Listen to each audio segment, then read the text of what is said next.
তোমাদের সাথে শেয়ার করব কিভাবে মেকআপের আগে স্কিন প্রিপেয়ার করতে হয়।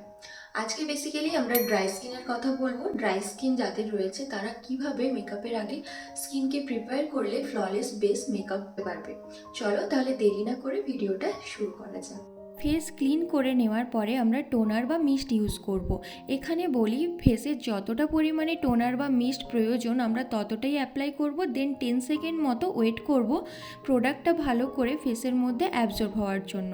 দেন আমরা ময়শ্চারাইজার অ্যাপ্লাই করব। এখানে যেহেতু ড্রাই স্কিন তাই আমি ক্রিম বেস ময়শ্চারাইজার নিয়েছি। যাদের এক্সট্রিম ড্রাই স্কিন তারা সবার প্রথমে একটা জেল বেস ময়শ্চারাইজার ইউজ করবে, দেন ক্রিম বেস ময়শ্চারাইজার অ্যাপ্লাই করবে।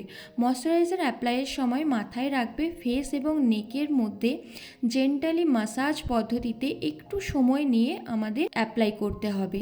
এরপরে আমরা একটা ফেসিয়াল অয়েল বা সিরাম ইউজ করব। আমি এখানে ইন্দালজিওর ফেসিয়াল অয়েল ইউজ করছি।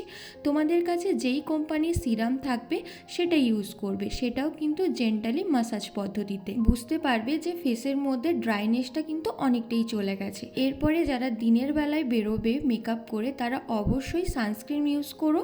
এক্ষেত্রে মেকআপ কালো হয়ে যাওয়ার বা ট্যান পড়ার সম্ভাবনা থাকে না। দেন আমরা একটা লিপ বাম ইউজ করব। আমি এখানে অরিফ্লেমের টেন্ডার কেয়ার ইউজ করছি। তোমরা যে কোনো লিপ বাম ইউজ করতে পারো, তাহলে তোমরাও ড্রাই স্কিনে এইরকম ফ্ললেস মেকআপ বেস করতে পারবে।